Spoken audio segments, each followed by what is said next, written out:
It was a regular day at the mall, bright lights, bustling shoppers, and a security guard keeping a watchful eye. But things took a turn when the guard spotted a young black man wandering through the high-end stores. Suspicious, he approached him, asking what he was doing there.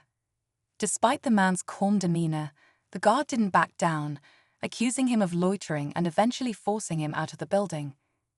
What the guard didn't know was that this wasn't just any shopper. The man he had just escorted out wasn't only innocent, he was the heir to the company that owned the entire mall. The situation escalated quickly, leaving everyone watching in shock.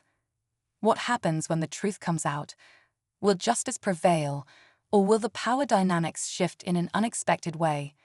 Stick around as we unravel this eye-opening story of prejudice, assumptions, and surprising twists. The young man, dressed in casual but neat clothes, walked away quietly, keeping his composure despite the embarrassment of being thrown out in front of a crowd. He didn't argue or explain himself, he simply left. The security guard, feeling confident in his actions, returned to his post, unaware of the storm brewing just beneath the surface. What no one else at the mall knew was that this man, Marcus, wasn't just a regular visitor.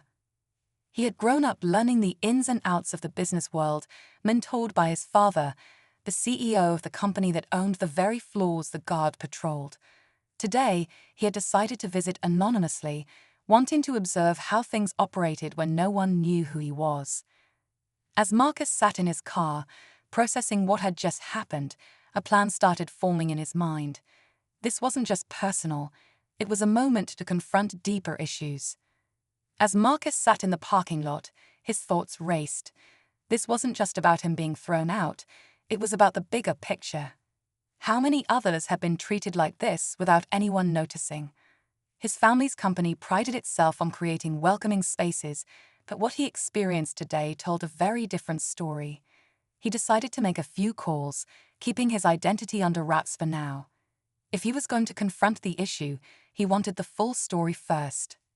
Meanwhile, the security guard, Dave, carried on with his day, proud of what he thought was a job well done.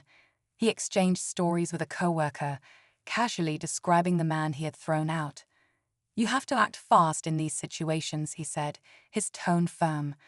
But his coworker's face froze mid-laugh. "Wait, are you talking about the guy in the blue jacket?" Dave nodded. "Why?" The coworker hesitated.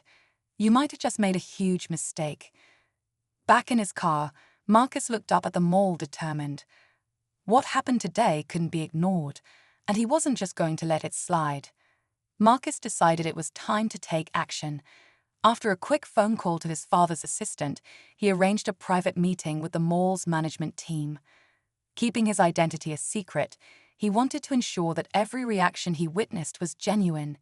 Meanwhile, inside the mall, word of the incident started to spread among the staff. Dave, the security guard, began to feel uneasy as his coworker hinted at who Marcus might actually be. But Dave brushed it off, telling himself there was no way someone like that would come to the mall dressed so casually. By the time Marcus walked back into the mall, this time through a side entrance, a few people had already started piecing things together. His quiet presence was enough to turn heads. The mall manager, unaware of the unfolding drama, greeted Marcus politely and escorted him to the meeting room. Dave, standing nearby, felt his stomach drop when he saw who it was. As Marcus entered the room, the tension was thick. He had questions, and this time, he wasn't leaving quietly.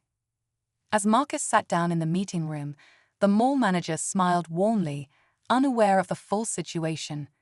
"Thank you for coming. How can we assist you today?" Marcus took a deep breath, maintaining his calm demeanor. "Before we get into that, I'd like to ask about your policies, specifically how your security team handles interactions with customers," he said, his tone steady but piercing. The manager hesitated, sensing a seriousness in Marcus's voice. At that moment, Dave was called into the room, clearly nervous but unsure why. When he walked in and locked eyes with Marcus, his confidence faltered. Before Dave could say anything, Marcus leaned forward. "Do you remember me?" he asked, his voice low but commanding. The manager looked between them, confused. Suddenly, a knock interrupted the conversation. Marcus's father walked in, his presence instantly filling the room. Dave's face went pale as the realization hit. "I think we need to have an honest conversation," Marcus's father said, his gaze shifting to the stumped security guard. The stakes had just been raised, and everyone in the room felt it. The tension in the room was thick as Marcus's father took a seat next to him, his expression unreadable. The mall manager quickly realized this wasn't an ordinary complaint. "Marcus," his father began, "I heard what happened, and I wanted to see it addressed directly." Marcus turned to Dave, his voice calm but firm. "You assumed I didn't belong here. You didn't ask questions, you didn't even try to understand, just jumped to conclusions." Dave stammered, searching for words. "I was just doing my job," he said weakly. But Marcus shook his head. "Your job is to protect people, not to target them because of how they look." The manager, now visibly uncomfortable, apologized profusely, promising action. But just as things seemed resolved, Marcus stood and surprised everyone. "This isn't just about me. I'm not here to fire anyone or ruin lives. I'm here to ensure this doesn't happen again. Starting today, every staff member, including you," he said, looking directly at Dave, "will go through training to address biases and treat everyone with respect." The room fell silent, but before leaving, Marcus turned back one last time. "Oh, and next time I visit, I won't be anonymous." As he walked out with his father, the lesson hung in the air, a stark reminder of the power of humility and change. As Marcus and his father left the meeting, a sense of quiet reflection settled over the staff. Dave stood in the room, humbled and shaken, replaying the events in his mind. The manager quickly began organizing the promised training sessions, knowing that changes had to be made, not just for Marcus, but for the good of the entire mall community. Outside, Marcus and his father shared a moment of understanding. "You handled that well," his father said, placing a hand on his shoulder. "It's not just about power, it's about using it to make things better." Marcus nodded, knowing that this day had turned into something far more significant than he expected. Weeks later, the mall's atmosphere began to shift.